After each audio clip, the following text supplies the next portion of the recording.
Sorry, assholes, your quiet day at the office is about to get severely fucked up.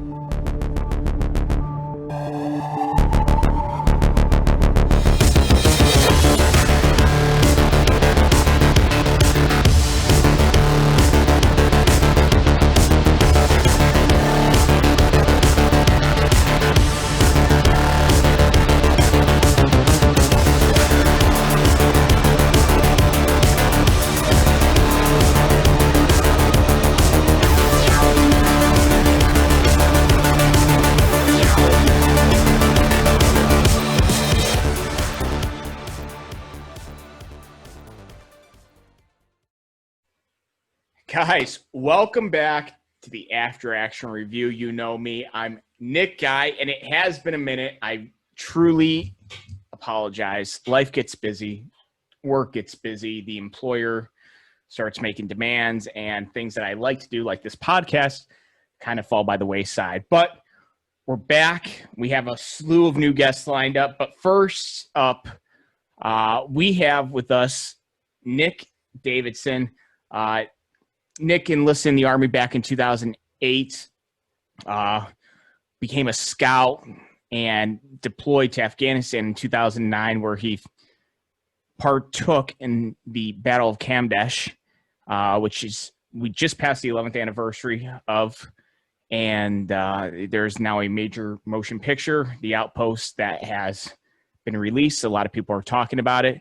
But we always like to hear from the people that were on the ground, the boots on the ground, the firsthand perspective. And in that case, we're very blessed, very lucky. Nick, thanks for coming on, man. Yeah, no worries. Fun to be here. All right, so just kind of take us through, beginning of the deployment. I mean, were things nasty right off the get-go? Kind of just, take us to the beginning and take us through what happened. So, normal stuff when you're getting pre-up for deployments. Take your stuff away. You call, in my case, my girlfriend, my fiance, my wife, now. Calling her, talking to her all day long, waiting for, to ship out or fly out. And then, what was it? From Colorado to Maine, from Maine to Germany, Germany to Kyrgyzstan, which was pretty cool. Kind of being there, kind of seeing, like, that's the first time I left this country, other than going to Mexico. But yeah, it's the first time I really been out of the country. Germany was kind of cool, but you're just stuck inside a room. But in Kyrgyzstan, you actually got to walk around, kind of look over the fence and everything, see what's what. So that was kind of cool for me.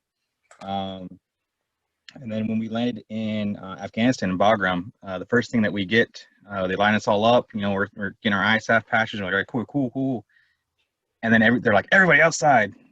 Then at attention, and we're like, what's going on? And then the next thing we know, we see a bunch of our fallen being taken in front of us. So that was kind of my greeting in Afghanistan right off the bat was, hey, this is what could happen to you. So from there, our next stop was Jalalabad, and that's when we first got our rounds. Like, hey, there's a report this place might get attacked, so here's some rounds just in case something happens. You have a little bit, and we're like, what the shit? It's just one magazine. So like, that's cool.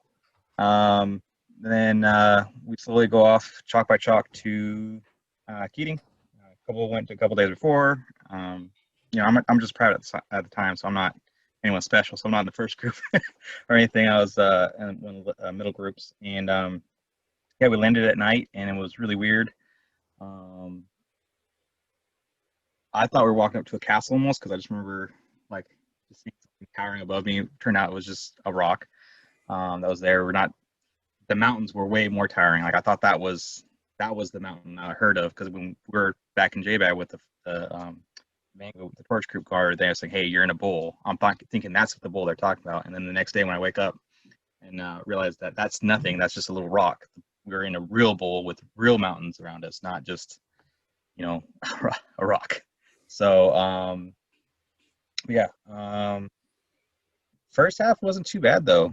You get used to it. Getting ticks, troops in contact every day, just about. We had 2 platoons on Keating, 1 platoon at Fritchie, and they just rotate. So 1 week you go patrols, the other week you're on guard duty, and it's pretty chill. for the most part like that. Like I tell a lot of people my friends who weren't in the military, or even some that are in the military, like, oh, you did all that stuff from the movie when it came out. But like always tell them, like the first half of the movie was a combination of several other deployments all in one. So like that one commander who got blown up on the bridge, I would not have done that. Not that I wouldn't have done it. I wouldn't have been running across the bridge like I was, because I thought it was kind of cool because it's very rickety bridge, so bounces. So I always call it like kind of Super Mario, just bouncing on it like wee. You know, I didn't know that he passed away there. My other buddy, he knew that. That's why he would always scurry across as fast as he can because he didn't want to be caught there. And I was just whatever. Yeah, I would not have done that if I knew that happened in that area. There's little things like that. I guess one of the more significant stories for me prior to the battle was, they gave us these malaria pills. I didn't take them for a while because I just forgot. And then I was like, I should take it because it's getting to that season for the mosquitoes. Took it, and it messed my stomach up so bad. So we were supposed to go hike up that mountain on that side of the bridge. I did not bounce that day because I was not feeling well. And we get halfway, I throw up, get another little quarter of the way, throw up again, and I'm a very loud puker.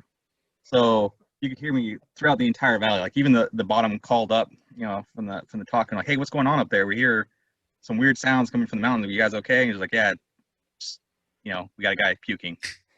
So yeah, it was good. It was good. It felt like the sun was a laser beam on me. That's like how bad it made me feel, how sick I was. And so yeah, we ended up canceling the mission and came back down the mountain. So that's probably the most significant for me. So but yeah, other than that, it was pretty chill. We just played spades. Well, they played spades. I didn't know how to play spades this time. I know it's weird for an army guy not to know how to play spades, but yeah, I didn't know how to play spades. They play spades in the cavalry? Yeah, of course. I thought that was just the infantry. No, it's combat everywhere. But yeah, they all play spades. I didn't. I did Sudoku. Listen to my music. We'd wrestle. Because it's fun to wrestle. But yeah, just normal stuff. The big takeaway being like that first half of the deployment, it's business as usual. Were the older guys, the NCOs, were they surprised by this, or did they seem like this had been the routine for years? Actually, one of them, Sergeant Kirk, he was actually there prior. So with 173rd, so he knew everything there. It was cool too because he always built stuff. So we totally changed the makeup of the barracks. It was much more what's the homemaking word you'd want to say? Open concept. Improving your fighting position. Yeah. We just say that. But yeah, it was really fun doing that. So doing those projects with him. He'd work out with Son Gallegos a lot, and they just get real beefy. Me, small guy, scrawny guy. I was a kid, so I was like, I don't need to work out. I can still pass the PT test. That's all I need to do. So, yeah, I was pretty lazy. But yeah, no, it was pretty chill. There's little things here and there that happened that was kind of like, whoa, okay, that's kind of cool. Like some reporters came out in the Latvian Special Forces that was training the ANA. Like, hey, we're gonna mess with these guys. Just pretend when you hear a gunshot, just pretend you're getting shot at and just shoot everything. So we just threw all our rifles on 3-round burst because we didn't have full auto then, but just lit up the sky. So we're like, yeah, it was hilarious. What else did we do? Played some pranks on the LT. Like on his birthday, threw a goat in his room. Killed a bunch of the spiders, planted them all over the barracks and stuff like that. Just shenanigans. But yeah, it went also serious stuff, business stuff. Like we had this thing called the Keating Famine, which really sucked. So everything was slowly breaking or already broken, like water pump. We're low on food, generators about to break, commo stuff's messing up. And they're actually going to have a Chinook come in with all the repairs, all civilian repairs. And as it's coming in, the generator blows up and they think it's RPG. So they took off and then they didn't come back. And only in increments after a week. So for a whole week, we had absolutely nothing. I didn't want to eat Afghan food. Not because I didn't want to try it, but more because I know our health standards are a lot higher. I saw them working it with their hands. I'm like, I'm good off that. So I would use that. So a lot of us would go back to the trash and like go for the Chef RD bottles that we got, cans from the the people who send us care packages and whatnot. So just go through the trash and get those, and that sucked. sucked too because the MRS we did have, we started finding them, they're all moldy, so that sucked. And then of course comma went out, and for people like me and my wife communicate constantly. That's why like my buddy Jones made a song, little ditty if you read the Outpost, you can read about me. What was it? Always trying to find a phone to call back. Or no, mumbles when he talks, stumbles when he walks. Always trying to find a phone to call back home. So that's what he made up for me. But I was, one of the sergeant majors I had later on, he was always saying, "Oh, the reason why I speak so fast is because he's Californian. That's how Californians speak. They really, really fast." My mom was a Valley girl, and she mumbled all the time. So even my wife hates it. We're high school sweethearts, but she hates it because I mumble sometimes too. And then I don't know, just awkward, so I just stumble too. So I don't know. It just happens. Man, it happens, dude. I got from point A to point B. That's all I need to go. That's it, baby. A little bit. That's it. It's all good. But yeah, it was all fun. It's all good. I honestly thought we were all gonna make it. I thought just before everything happened, we did have one casualty, Sergeant Jacobs. One of those B-10 rounds came in, hit one of the roofs, sent a bunch of rocks out, and just messed up his face, which is in the movie too. But other than that, there was no real casualties. No one really got hurt. As a rebel team, we were pretty aggressive, and our show of force, Combat Sergeant Kirk, he was nicknamed Combat Kirk because he's like, I'm not fucking around with these guys. I've already been here once. I know what they're about. And so yeah, they knew not to mess with us. I'm recruiting now, and I tell people too when they're afraid of people coming into the Army and going in combat arms, to tell them like, you don't really have to be afraid because, yes, that is a risk. However, you can look at the situation where I was in, and there's 53 of us Americans versus the official report was like 300. What we got when we were there was like 500 insurgents attacking us, and we won. There's no ands ifs or buts about it. We won the battle. Strategically, yeah, we ended up leaving the position, but we're gonna leave it anyways. But all in all, we won the battle. I'm here today, and that's why I tell them, our training, the amount of work we put into protecting our soldiers is just phenomenal in that sense. Yeah, there's a lot of things that we could have done better, obviously, like not put a post right there, number one. That's probably the best one, but yeah, all these other things that could have went into it. But overall, with the train that we have, is really good. Heck, I think the Discovery Channel had like best warrior competition between an American soldier, some not mercenaries, you can't use that word anymore, contractors, and foreign soldiers. And even then, Americans. Yes. That was a with Mac, the SEAL was hosting that. I think so. Yeah. Yeah, that was a ridiculous show for sure. But hey, this show, they had some privates from the 82nd Airborne, just your basic soldier, other than, hey, I'm airborne, which they make fun of me because I'm a leg, but yeah, just those guys versus some special forces guys. I think it was Finland, and then they give them a run for their money. So that's why I always say, like, it's always interesting to me. And I mean, we want to hear about, the battle, but real quick, just as a quick aside to what you said, you're 100% correct. I am constantly amazed by the initiative and the professionalism of like junior enlisted soldiers in the United States Army versus foreigners that I've worked with. There's no initiative. The chain of command is incredibly rigid. The NCO Corps, for I'd say the majority of the countries I've worked with, is non-existent. Maybe outside of their special operation, maybe within their special operations, it's still NCO-driven organizations, but it's all top-heavy. It's all coming from the officers. There's zero initiative. There's very little professionalism with the training that foreigners receive versus, like you said, your average. Christ, even your average leg cook is still, I think, in my opinion, far better trained in the applications of the art and sciences of combat than many foreign infantry units. It's incredible, really. Yeah, this is why we're number one, USA. But yeah, no, like I said, that's why I would try to tell people and to remember, like, that's why we were able to survive in a situation like we were at Keating. You know, I honestly thank God for my training, and I thank God for being the platoon I was in. I started off in Blue Platoon, so I knew a lot of those guys, and I moved to Red Platoon on my birthday of all days. So it's happy birthday, new platoon. But yeah, it was pretty cool and pretty interesting thing to happen. As far as the actual day goes, I would say how that one went for me. Basically, I was kind of upset already. I was in a bad mood because I was supposed to leave on the chopper like day prior to go home for R&R.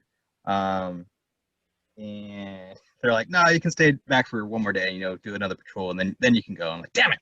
So I was really upset. They wanted, we were supposed to switch. That was our last day of being on guard and going to switch to the patrol side of things. And yeah, so I relieved my buddy Greg, and you know, the morning time, left kind of early so he can take a piss, because I don't know if you know this, but I figured out to drink a whole water bottle, you know, the normal ones you get in Nestle. In 1 hour, you'll have to take a piss. Like, you can't hold it. So you can kind of time your guard shifts based off how bad you have to piss. So I learned these are great things you learn in the Army.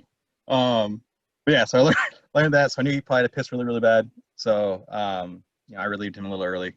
And I got up there, settled down, sit down, like, okay, no, normal day for the most part. Some weird things happened prior to that. You know, when I was in shift a couple nights prior, I remember them all freaking out, and then we were told, like, hey, we're going to put up a bunch of concertina wire, because we were afraid, from my understanding, we were afraid of the Afghan National Police attacking us. I don't know why. Like I said, I was just private, but I remember overhearing that. Not only that, there's a thunderstorm and knocked over the radio tower, because there was like a radio station right next to the ECP, the entry control point, and then that fell over. And that's where I was at. Sorry if I jump around a lot. I'm just No, you're good, man. going with it. I'm trying to not use the acronyms. But yeah, that fell over. So I was like, cool. At least my little shield above my head was good, because that was just plywood. So speaking of plywood too, I don't know if you ever watched that show, Doomsday Preppers. I started watching that. It's like, oh, these guys are always crazy. You know, like, some of them have cool ideas, and they use plywood as well. And I was like, that's totally true, because, you know, on that day, I just had plywood protecting me from like 7.62 rounds, and they did. I didn't get shot in the back or anything. They were from the top. It protected me. So, like, I love plywood. So when I buy a house, I'm gonna buy a bunch of plywood to protect my windows. So, but yeah. So my little ECP basically was a hole in the roof, ladder climbs up, and they took the turret off of the top of the ring that usually goes on the Humvee or whatever, and they put that in there and gave me a 240 with an LRAS, which is, you know, long range acquisition system, I think is what it stands for. I don't remember, but, you know, just laser rangefinder basically. And yep, I'm just up there with that, and I just, you know, twirl around, and it's fun. First thing I see though, once I'm like kind of settled in, was the chief of police come running up with a shotgun, yelling at me in Nuristani, or whatever he's talking, because they speak like 50 billion dialects over there. I don't know what it is. I call up, try and tell him, like, hey, he's acting all weird. I don't know what I should do. Like, you know, try and get some advice, and ask for the sergeant of the guard to come over and maybe talk to him and figure out what's going on. But there's no I think I heard something, and then I didn't hear anything, and then, you know, just a hell of gunfire all around us. I try first. I see some puffs of smoke coming from what we call the putting green, which was, so if this is the front of, oh, that's the other thing too, which is kind of ominous. Keating, there was a burnout, a Russian APC, armored personnel carrier, as well on the bridge. So from when the Soviets came in and lost. So that was another ominous thing. So like where that was pointing towards was a mountain, and it's called the putting green, because it had a little green patch on it. Directly in front of me, which is the river, which is where that bridge is that we're talking about, that I used as a trampoline. Basically, that we called was north face, and then behind me was switchbacks, which went, like name says, switchback back and forth all the way up to the OP. And then further down the river along the north face and me would be where Kamdesh was. And then below the putting green was the village, Ermal, I believe, if I remember right. That was there. But anyway, so I could see Ermal, I could see down the river to the north, and then obviously the north face, and I controlled everything along that road there. And so I see the puff of smoke up on the putting green. I try calling up, I start shooting there, and I start getting shot at. I can hear it ricocheting off the LRS because the arrow is to my right, off of the north face. So I'm just kind of going back and forth between the two. And I was doing good. I was doing good at first, control bursts, 3 to 5 second round bursts or shots. And then, as the intensity gets more and more, obviously, I got a lot of adrenaline running. So I'm holding it down a little bit longer and longer and longer. And basically, at some point, I end up overheating the barrel. But in that meantime, from then to then, Sergeant Kirk comes in with Greg and the Fort Observer from Blue Platoon. This is twice. I forgot his name.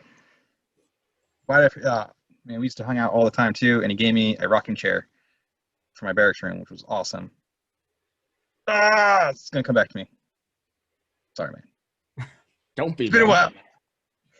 It was 11 years, dude. Exactly. But yeah, he comes in there too. Knight was in there. He's our Fort Observer. What do you guys have in support? Like, what do you mean? Like, what are the FOs calling? What are they there to call in?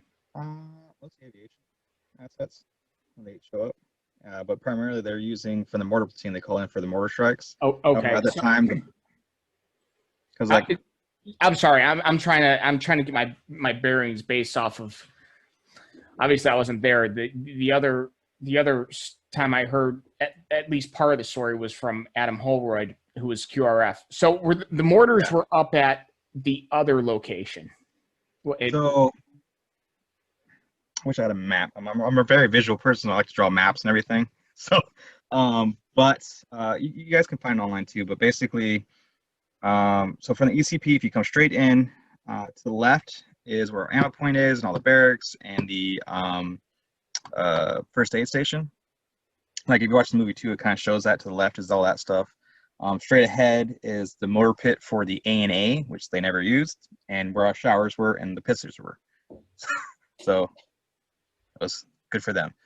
Behind that was the quote-unquote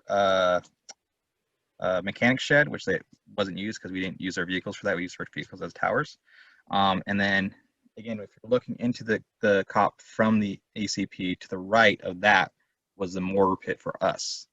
And then further down was a trash pit and all those things. All right, so you guys had organic mortars. Yes. Okay. But during that battle, they were pinned down, just like in the movie. It was done within seconds. But yeah, so that's primarily what our Fort Observers were calling them. And then when aviation come on site, then they call in aviation. I found out from our Fort Observer later on that while they tried to use artillery from Bostic, we're out of range, and they had to use the rocket propel round. So not only do they just shoot it out, but like mid-flight, it will shoot like a rocket out to get it a little bit further. But that would only protect the road south of us. So basically, they're using that to prevent more insurgents from coming up to us from that direction. Which, however, from my observation and from my understanding, primarily they were coming from Ermal and down the switchbacks. Not so. While there were some coming from Kamdesh, and you can see that because they put up a video, the Taliban put up a video not too long ago. You did see people running up from Kamdesh, which is where the artillery was able to reach, I believe. But for the most part, we're out of their range. Apparently, one of the cannons too is in the museum on Fort Sill. So, okay. If anyone's there and wants to see a cool piece of history that's from that battle, that's there. But yeah, so they're there. I'm shooting and trying to use the radio. It doesn't really work. And then as I'm shooting, we have shields for our gunners. I can hear some rounds kind of getting closer and closer to that little slit where the gun is and where I'm behind.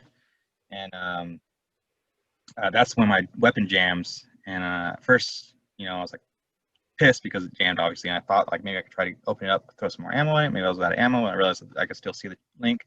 So I ducked down because I heard Sergeant Kirk say something like, "What's going on?" And I was telling him, "Hey, it's jammed right now." And then he in the movie too. That's the only part where you see my name in the movie. I didn't think I was in the movie, but he did apparently say my name in that part, and that's in the movie too. But he yells up he yells at the A&A guy that was under there hiding because they were frankly useless. But yeah, he's like, "Get out of there, you fucking pussy!" For years, I thought he was talking to me, and only find out there was an A&A guy there, and I was like, "Oh, okay, that makes sense." I was like, I was just doing what I was just shooting. I didn't do anything wrong. But yeah, that shit bothered me for years until I found out there was an A&A guy there, and I'm like, okay, that makes sense. But yeah, and as I'm climbing down, that's when a round goes through that slit and hits the back of the turret rings as I'm ducking. So I almost got hit there. I get down. I talk to the other forward observer, Adams. See, I knew he remembers names. Adams. I was talking to him, trying to say, hey, try to call him to get on the playing ground. I saw some smoke there, and I was trying to point to where I saw some more, fire coming from on the north face. And he's like, there's nothing. They can't do anything. They're pinned down. I was like, oh shit. And then I saw Sergeant Kirk hook he's getting putting his 203 down to pick up the am I forgetting everything? The rocket. Law. No, not the law. The bigger one. AT4? Not the javelin. AT4, yeah. Okay. Yes. Sorry. It's good to have somebody else here. But yeah, he was grabbing the AT4 to shoot it, and I turned back around because we had one of the other CNCOs come in, and that's when Greg's like, "Oh shit!" and Sergeant Kirk went down. So I grabbed his radio, called for a medic. Sergeant Corville comes in, says he needs a stretcher. So me and Greg both run back out and grab stretchers and run back. I get it first, so I run back, and then we put Sergeant Kirk on there, get the trauma scissors, cut off the vest, and throw him on the stretcher, and we carry him back. One of the mechanics, trying to do his part too. Unfortunately, it kind of worked against us. He got one of the tractors and kind of used it to block it, but because he did that, we were still on the other side, so we kind of fumbling around trying to get Sergeant Kirk to the aid station, and then we get in there, and then we get him there, and then I just run back to the ECP, and then the ECP is the Sure building.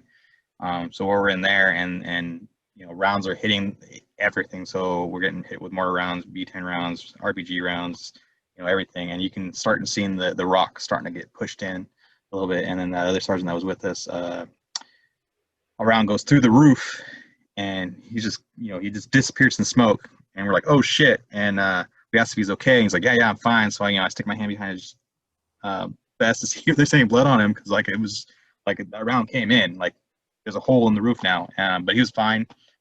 That's when Hart comes in with his another 240 and a saw. He's like, all right, let's get this gun back up. I'm like, hey, it's jammed, it's done, the position's like done, we need to well, he was saying that, like we were all saying that, like, hey, we need to back up, like we need to leave this spot, because we all agreed, like, hey, we need to regroup. And so then we go back to our barracks. Hart covers us, being fucking badass, shooting saw with one hand, carrying 240 with the other. Like, cool. Like if you could get a picture from the movie, that would have been like a cool one right there. That's like movie-esque right there. I don't know why, but that's what I thought in my head when I was running past him. Like, that's like a fucking movie. That's fucking awesome, like in the video games shit.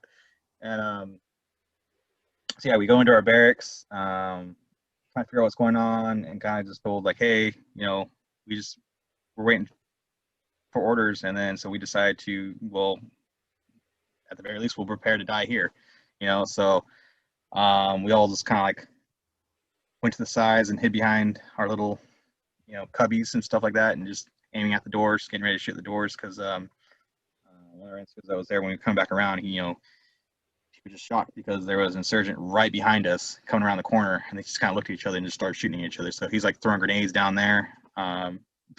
make sure no more comes towards us. We're protecting and run up against the back door. So I was near the back door. And I just remember kind of setting up some MREs boxes that were there, like little sandbags. Obviously, they're not going to protect me from anything, but so that's what I'm doing. And I'm like, all right, now I'm ready. And like, oh, wait, where did they throw a grenade? So I'm like trying to like go underneath the bed to shoot at them from underneath the bed. And like, well, then I'm stuck because if they charge me, then how am I going to fight them hand to hand if I'm stuck underneath the bed? So I'm just like going through all these little stupid things. But how I'm going to find my way out, taking things in with me. And that's when,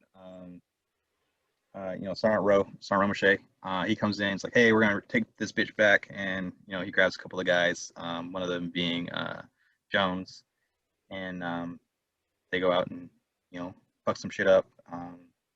Then I'm told to move out with. Oh no, sorry. Let me back it up. Forgot something. So yeah, when we're in the barracks, the first thing we do though is Hart comes back in because he finds out what's going on. He finds out those other guys like Iagos and them are stuck. So me and him try to push out to go get ammo to the other truck, which one of my best friends was in, Faulkner. I remember again, I'm a small guy, so I had a backpack full of ammo, a bunch of 203 rounds around my neck, and I'm carrying 50 cal cans in my hands, and I'm short legs. And so I'm like, I try to zigzag, and I'm like, fuck this zigzag bullshit. So I just kind of run straight, lean on a in the movie that generator that got blown up where Greg and Sergeant Rowe were at. That's what I was like leaning up against for a break to run to the truck finally. And that's where Greg and Jones were at. And they said that there's an insurgent dude that came out of the bathroom and had me dead on his sights, and they just blew him away before he could blow me away. And I ran to the truck. And then they load that truck up, Hart load that truck up with a bunch of ammo. And then I just was sitting on the back of the truck for a second, catch my breath again. And then they started to take off without me and the ammo. So I'm like, whoa, hey. I threw the ammo in there real quick before they drove off. And then we went back to the barracks. And then Hart wanted to go back out and get those guys when he heard that they got stuck. And he did. He left by himself because they said, don't do it because it's suicide. He's like, well, I'm going anyways, and you can't stop me. And he left. And I didn't see him again from there. So that was one of the things that haunted me for many years.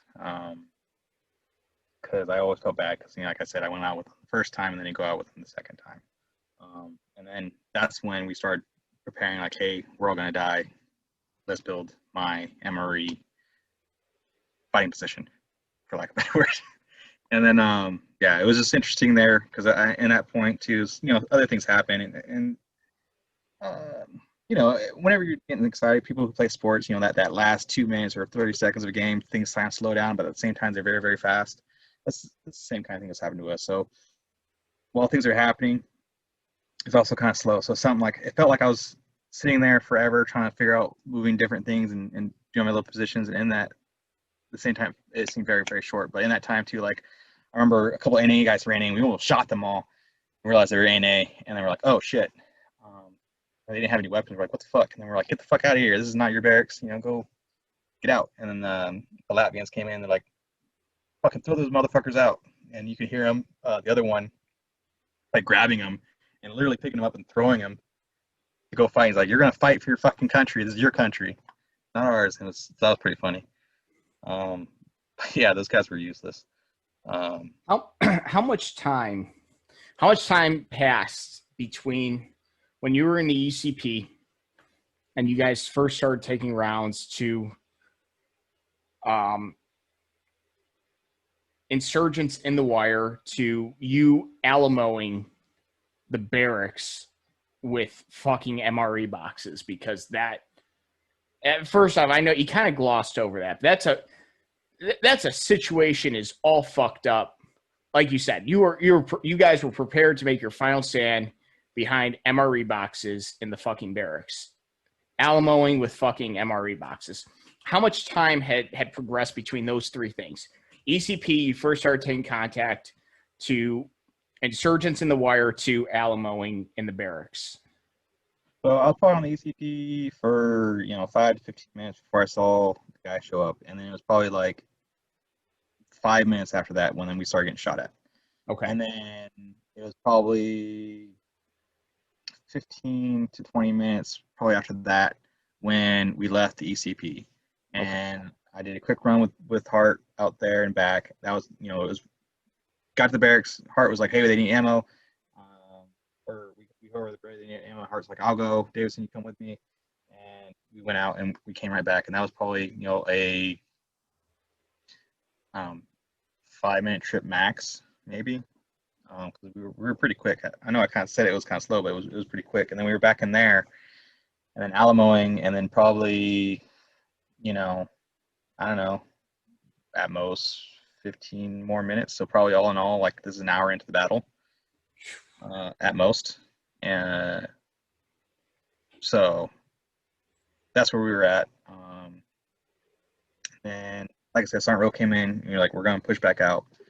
And they started pushing out, and then so me, Greg, and Knight, I believe, were picked up, and we're like, hey, part of the plan, we're going to go towards the kind of like the back behind the buildings, so past the talk, past the Blue Barracks, past Headquarters Barracks, and the defact, and kind of sit up there along the switchbacks and guard against the switchbacks, and kind of like so we can, bound up towards those guys in the truck. So Rowe, and then they kind of pushed out that way, then came back through, and then pushed towards the ECP and pushed that way. So they retook the ECP for us, and then we were holding the other side. Unfortunately, there was a breakdown in communications. So I don't have, like I said, I'm private. I'm not privileged to have radio.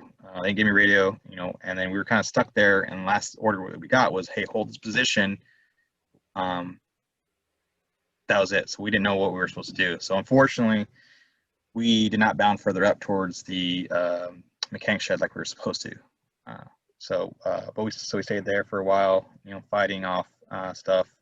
I remember I had to go get ammo, so I went with somebody else to go get ammo. I was running back through, and I remember my buddy Jones told me later on this is something that he stuck out, but I just ran by him and just kind of like waved at him and gave him a thumbs up, like, woo, we got this, or whatever. And he's just like over there throwing grenades with my other buddy Danley. And I just grabbed ammo, ran right back out, went back to where I was at, and pretty much stayed there. I just only moved back and forth from my barracks wall because it had a already dug out for the rain and stuff like that. So it was like a little trench already pre-made. So between being next to the defect and my barracks, kind of moving back and forth between those two for much of the rest of the fighting.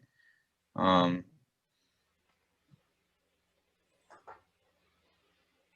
did get upset a couple times, but I won't say that. But so I want to give a shout out to Wong too, because he was cool, because he was running through. So when we were sitting there fighting, he'd go get us food and ammo, which is nice. And then I was also dumb too, even though I went back to the barracks. So I had 2 vests. We had plate carriers, which I had all my gear strapped to, and then because I was on the EZP, I had a slick vest, so it's just the plates. That was the IOTV, and that's what I was wearing all day. So I had like to stuff everything in my pocket, so it really sucked. We're back by the barracks and that trench, and I was there by myself for a second with a bunch of ANA guys trying to get them to fight. And just so you guys know too, I'm not just hating on them because obviously I'm pro America, but I'm not just hating on the culture for no reason. Like, these guys were very ill trained and ill prepared, and they're just bad. So there's 3 of them next to me. They're all cowering down below me. Granted, yes, this is a very scary situation, but obviously the rest of us are fighting. The Latvians, the Americans, we're all fighting. These guys are cowering there. I have to stop shooting to tell the guy right next to me to stand up and shoot with me so that we can, survive. And then I can get him to start shooting. And while I'm getting the other guy next to him, I can get him to stand up and then go back to my rifle because I can't reach the third guy. Just pull like the trigger and shoot maybe 1 or 2 rounds and look back over, and they're both cowering again. And just back and forth with this until I just gave up and was like, fuck, this is stupid. And then, we were just moving back and forth in the positions, and those guys just disappeared. When we saw the video later on from the Taliban or the insurgents, when they showed it, it showed those guys running away. All the INA kind of like, yeah, good job, guys, don't kill me, and running back to Kamdesh and wherever else they will go. So they really, really suck. The only one of the other significant things that happened between that was Carter. He was there in the video. He comes back. He said he used to cut trees down and instead of cutting the tree towards the fire, because the Taliban loves to set stuff on fire, instead of cutting the tree so it fall towards the fire and not make a bridge to the talk, he cuts it down the wrong way and it makes a bridge to the talk. And when he cut it down too, not only that, it almost fell on me and Knight, who were in the trench. So I was very, very, very angry about that. Very upset about that. So I hate Carter a little bit for that. So he was an ex-Marine, so he realized the Army was better, but he just apparently wanted to keep his thick jar head and cut trees down the wrong way. So just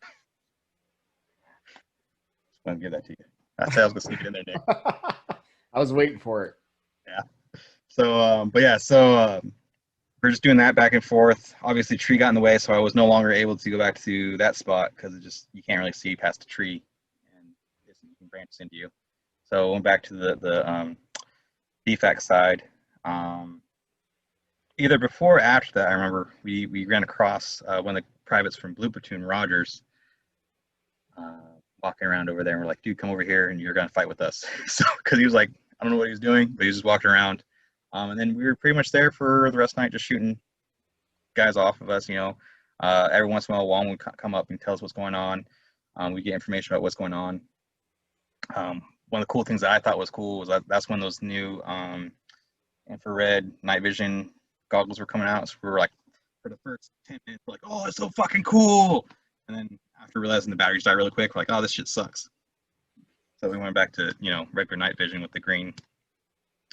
Awesome green. It was around that time when the other NCOs gave us like a radio, so we kind of got to hear a little bit more what was going on, and found out that the QRF was finally coming down the hill, because we got word that they were there a long time ago, but they didn't come down forever. And then when they finally did show up, it was cool. I just remember them coming through, and if I remember right from I was listening to the other podcast, he was saying like how they would just walk up to the guys after they dropped a bunch of bombs. They were just super dazed and just point blank and shoot them. So one of our buddies, Cooler, he was with them. He's come back from training, and he was like, yeah, they were like zombies. He's like, it reminded me of, what I think, was that movie around? Or that TV show that everyone, the Walk of the Dead? The Walking Dead, yeah. Yeah, I think that was out already, if I remember right. And he said it was like that. If not, it was like, Day of the Dead. Either way, zombies. Point blank, shooting them because they were so dazed, and they just walked on down. And it was pretty chill. Goings for them, he said, like, they didn't meet up with any resistance for the most part by the time night fell. And other than that, I stayed on my position. We went back out to collect all our dead. Hart was missing at the time. And it just really sucked, too, because, they did find him and stuff like that. And then they brought him past me, but rigor mortis kind of set in. And then what I heard later on was that he was executed. So I think that's really sucks. So I know him, he'd go down fighting, so I'm sure they messed him up pretty good. And like I said, that's why it just kind of always bothered me, because I just felt like I should have gone out with him too. However, like I said, he went to that truck and Griffin, like I said, I was used to being Blue Platoon. So Griffin, he passed away as well. He was in that truck. Faulkner, he was wounded. He came back. He was my best friend. He was my roommate before we left. And then, so that was that. I ended up giving that position because of the fire, which consumed the defect as well. And then we were just back towards my barracks for that. By the time they removed the tree, we were able to remove the tree for the most part. And we're all sitting there. 10th Mountain guys are down there now and trying to figure out what and do something. And then slowly we start giving up defense to them. And then still a little mad at the 10th Mountain guys, though. No offense to your old friend, though, because I had to pull guard duty that night, which I really hated. Or maybe it was the next night. I had to pull guard duty, and I was like, fuck, That's why we have QRF. And the second thing is that morning they got to shoot off all the AKs and SKSs and RPGs, and they didn't tell us. So first they didn't tell us. We all thought we were going to attack again. So first we were panicked about that, and then we realized it wasn't.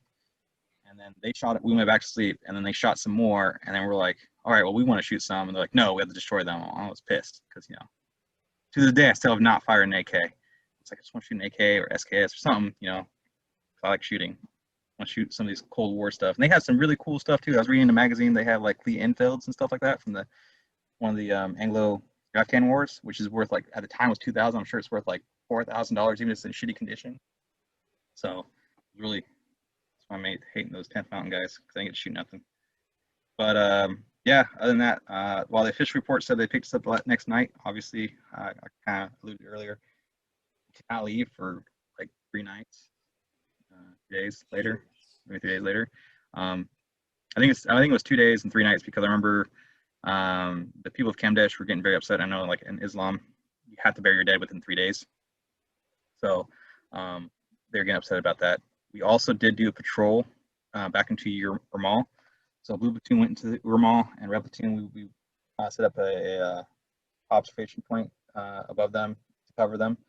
And I just remember seeing all the destruction, and I gotta give credit to those buildings, even though they're out of rocks and stuff like that. We dropped a lot of bombs on them and whatnot, and those buildings were still up. There were even families inside those homes. We dropped, like I said, we dropped a lot of fucking bombs, and they're fine. They just walked out. It's like, holy shit. So yeah, that was pretty interesting. Going up there, and because we were setting up Overwatch in where we were getting attacked from, we could see the fighting positions they were in and what they made during that day, and how they were shooting at us and what we looked at from them. It was very interesting. It was very interesting. I gotta say. And then yeah, 10th Mountain left first. When we started collecting up and leaving, 10th Mountain left first. Blue Platoon next, and then that night, Red Platoon, we were supposed to be the last ones to leave. SCO was with us. I remember it was getting, I guess not so much late, but early. Like it was about to be dawn, and then from what I heard, it sounded like they said they weren't going to pick us up till the next day. And so this is SCO with us. We're at half strength for a platoon because we lost a lot of our leadership and a lot of guys. And he was like, "Fuck no, I'm a fucking colonel. You're gonna pick me up, my guys up." And then, so I was like, yay, we're going to leave. Because we're all like, fuck, we're going to be here another night. Like, I don't know if we'll make it. It's just a platoon. And I think Cooler was next to me. I was telling him, like, hey, I bet you someone's going to trip when we're up to the chopper. You know who trips? This guy. I'm guessing you, yeah. And I don't trip just once. I tripped twice. So, but yeah. But you walked out of there. Yeah, I walked out, and that's why I always tell people, like, I'm very happy because I'm like one of the few people that didn't get a Purple Heart. Right now I'm in California, and I was like, damn, there's a lot of free stuff you get with the Purple Heart. I got 4 kids, so I'm like, sometimes I wish I would have gotten one just so I could like have free college for the kids and stuff. I don't have to worry about that and get some free stuff, like free hunting license. I'm like, that'd be awesome. Like, obviously I'll deserve it. I'm not saying like I wanted to get shot or anything. It's cool, but the other cool things I thought was kind of weird about that moment too was I'm Catholic now. I wasn't at the time. I had a friend who was, and he gave me a brown scapular for the Carmelite order. And he's like, hey, this is protection. On one side it says, this is the heart of Jesus. The other side is the heart of Mary, and whoever dies in this will always be protected. They don't have to go to hell no matter what. So I thought that was really cool. And then, hold on, where's my battery at? Okay. No worries. We're good. And the other thing was my wristwatch broke, and then I have yet to be able to have a wristwatch for more than like 2 weeks before it breaks on me. Obviously, I'm a little superstitious now, so I'm a religion that day too. So like once I got home, I married, or my wife, together. I converted to the Catholic Church, and I was like, yep, I'm good. Here's God. So I was very positive I was going to die like 3 times that day alone. So yeah, that's kind of like the last things. The only other thing I want to throw in there real quick before all the questions come up too, this is something I've noticed with the Army and the civilian population too. It kind of dawned on me earlier this week was that I just want to point out to you, for a lot of guys who haven't been in combat, why yes, it's a life altering experience. Um, and obviously we're in the profession of war. It doesn't mean everything. So like, while I am thankful for the experience I had, I'm thankful to be alive. Uh, Obviously, it changed me as a person. Like I said, I found religion. I found all these other things that made me a little bit better from it and more appreciative of the world from it. I also don't wish that for anyone at the same time. So I know there's a lot of guys now join the military, like, hey, we just can't wait to prove our stuff, but you don't need to. I guess is what I'm trying to say. Just, if it happens, and know that you're gonna be ready for it. Just don't need to today. I think that's a good takeaway. Yeah. And So especially with what you currently do. yeah. Well, that's what I'm saying. On recruiting, I just run across a lot of kids trying, like, yeah, I can't wait to fight. First was ISIS, now ISIS is gone, and now they're talking about China or whoever our next enemy is, and they're like, yeah. I had some privates before I went on recruiting. They're like, fucking gotta get PT up, these PT studs so I can fight. And I'm like, no, actually, my PT is important. You need to know how to shoot a weapon. And I was in the Bradley unit, so I'm like, you need to learn how to employ tank mines and those things. Like, to me, that's more important. I know the Army's trying to find its way into this new world of warfare. I just hate how everyone thinks PT is number one above everything. While it is very important, it's definitely in the top 5. It's not number 1, in my opinion. So it's funny, and I mean, you're kind of in a unique position because, I mean, Christ, my experiences were so drastically different. I never stepped foot in Afghanistan. And you have this insight into warfare. If you want to call it coin, you can call it coin. There's a million arguments into figuring out how, general officers try to apply principles of coin from Iraq to Afghanistan. It just wasn't the same. Then on the SF side, you had the whole debacle of the village stability operations, and it doesn't matter. It's all noise. But now the Army is moving on. The fight is no longer unconventional. It's no longer going back to the new irregular. It's no longer lopsided. Now the Army is moving towards the near peer threat. Yeah, well, I think it's a great thing too, because like if you think about it too, not only what we're in a transition to is just like in World War I when airplanes and tanks were introduced. Now we have the cyber aspect of it. While it was there before, it is so much more now with the drones and communications, electronic warfare being so important. Like how I always thought of it, it's like war traditionally for years until World War I was 2-dimensional. Once World War I happened, it became 3-dimensional, and now that we're in the 21st century and getting out of Afghanistan, it's now becoming 4-dimensional. So I always think that was really cool. It is, and we can talk till the cows come home about the importance of cyber, but I mean when you take a look at the class of like combat tested, combat proven, now NCOs, the guys that cut their teeth in Afghanistan, or in your case, the guys that cut their teeth in the Battle of Kamdesh, which is now highly, publicized and people know about it. I mean, where do you see the future of like Army combat leaders, the ones that cut their teeth in, fighting guys that have a first grade education, and as we move forward and prepare for the next fight, it's a totally different aspect. I mean, do you think that your experience will translate? I truly hope so. That's actually something I've been talking about with myself too, because I'm leaving recruiting. I'm not gonna lie, my personal position is kind of weird too, because I screwed up my career a little bit because I after Keating, a lot of the guys were getting out or reclassing. My wife was pregnant with our first kid, which is my daughter, and so I was like, well, let me transition. Obviously, got the war experience already. Let me try to transition to something that will, carry forward. And I know HR had the shortest AIT, and everyone needs it, so I switched into that and absolutely hate it. I didn't have nightmares, to be honest with you, from Keating. Believe it or not, I did not have any crazy nightmares from that. I did, however, have a nightmare after my first month and a half of recruiting, or not recruiting. That's fun. Like I woke up cold, sweat, clenched teeth, very angry. My wife's like, "What's wrong? Was it the battle? You have a dream about the battle?" I'm like, no, that's the one. And she's like, "What?" you're really taken aback, like, you'd expect it to be from that, and it wasn't. It was from freaking desk work. I hate it. I'm chubby right now. I'm very, very chubby right now because I'm a stress eater, and I just hate recruiting. I hate it. I hate it so much. Can't wait to go that line. But because I screwed myself over, it took me years to finally go back to being a scout. But right now I'm a little behind my peers because I don't have my my squad leader time, my KD time. So, but I'm ready for it. As soon as I get done, I got 7 more months of recruiting, and but what I want to pass on, obviously, I'm not gonna, because I'm behind. I probably won't make it past, platoon sergeant, maybe further. But what I want to do is instill in them, and like I was trying to say before, that's why I wanted to say that message about combat is. And the importance of knowing your skill set. I think while the Army's doing kind of like finding their new place in the world, and like I was saying too, we were saying there's a fourth dimensional aspect to it now.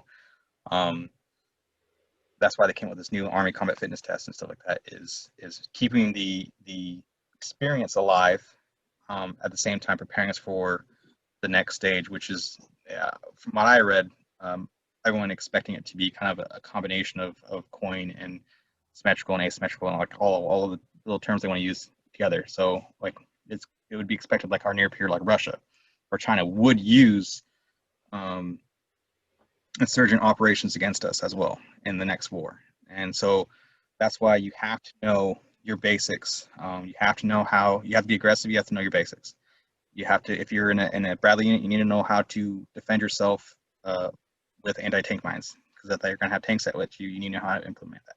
Getting that 300 PT test score isn't going to keep you alive. Yeah, it's going to make it so you can carry more tank mines, anti-tank mines. Sure, that's awesome. But that's why you have a whole platoon to do it with you. Rely on your battle buddies, learn from your battle buddies. Go to the schools when you're offered the schools to learn. And, all the stuff, I think. I don't know, I'm kind of babbling now.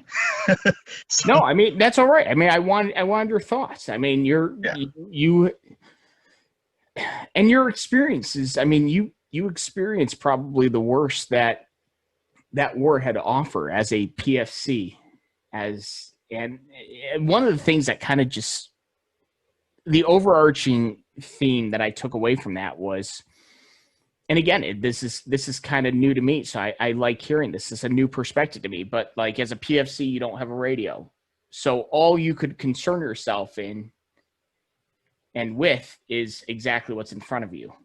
You don't have that overall picture. You're not building that situational awareness.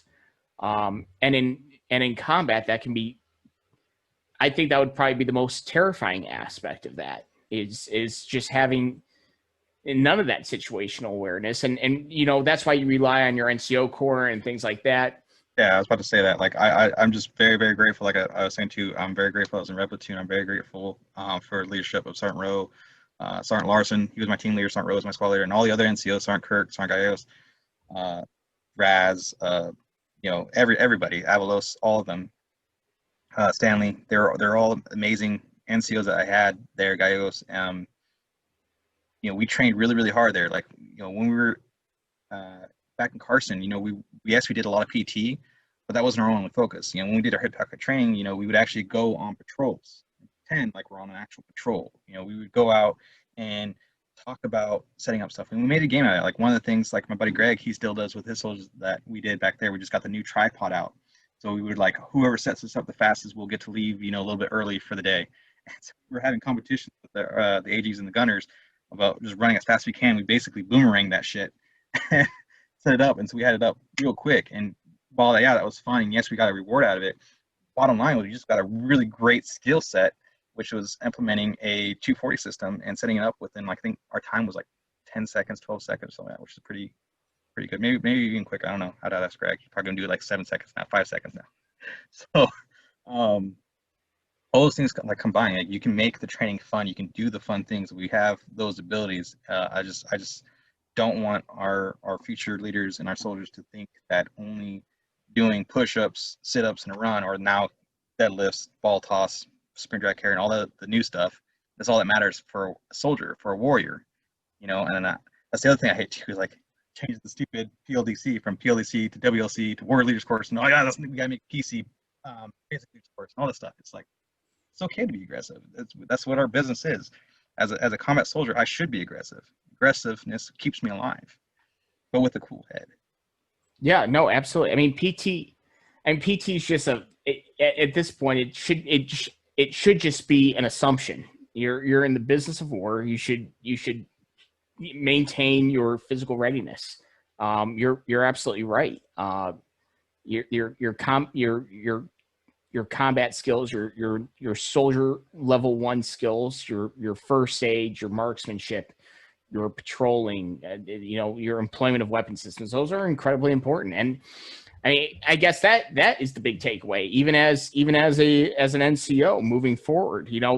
Don't phone it in. Don't just, if you're going to do hip pocket training, make it count. Like, okay, you're relegated to the motor pool parking lot. Well, guess what? Set up a glass house. Yeah. Set up a glass house. Set up, bring out the tripods or maybe work on vehicle recovery or something like that. That's an incredibly important takeaway. Yeah, and that's why I mess with my kids too. I talk about the 2 acronyms I love from basic training was slow is smooth, smooth is fast, which I mess up to this day. I think all they just go quick. And then the other one was the cavalry, kind of thing. It's like horse, saddle, rider. So the horse comes first, which is your vehicle, because you can't go to and from battle without your vehicle.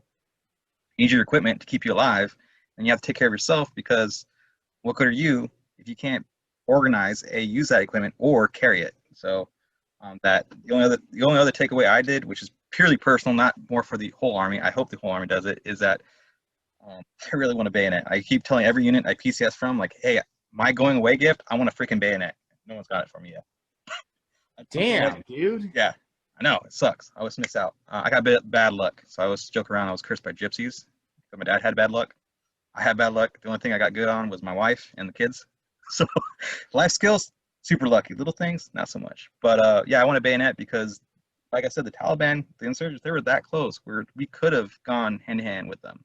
So combatives to me is very important. I just also like it because it does build up your body for a fight. You're working on all your muscle groups, just like swimming does. You're working all your muscle groups. You're working on your cardio.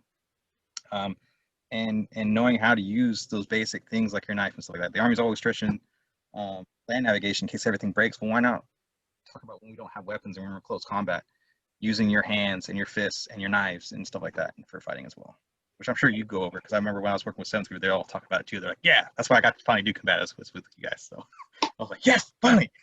Yeah, when I was a 5th, every Monday was combatives. Yeah, every Monday morning was combatives. But no, I mean, that's important. I mean,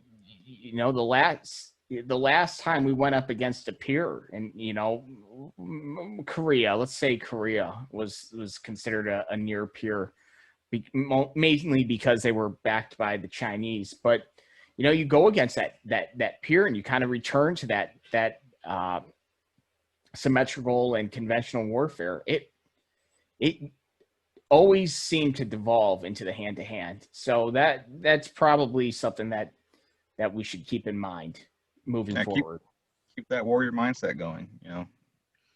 Well, brother, I can't tell you how much I appreciate you coming on. I know you have kids to tend to, so I'm not going to keep you all night, but this was incredible. It was humbling. I'm sure people have said welcome home a million times. Let me just be the first. Welcome home. Glad you're here. What you guys did at Keating is nothing short of completely heroic, absolutely stupid in regards to your personal well-being and safety. You guys are 100% the giants that us younger guys in the Army stand upon to see what it's like to be in the profession of arms. So thank you very much. Yeah, of course. Thank you. All right, brother. Well, be well. We'll keep in touch and keep on driving on. Ooh, All right, real quick, I have to say it because it's been a long time since I did a podcast. Quick shout out to my buddy Dead Plate, who always asks me to say this at the end. Guys, if you like this, if you're watching on YouTube, go ahead and like it, leave a comment.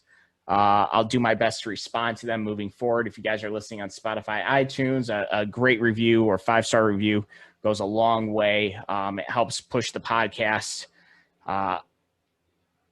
into the algorithm so that we can drop this on unsuspecting viewers and listeners so that they might stumble upon these awesome stories that we share. So, Nick, once again, thanks, brother, and be well. You too.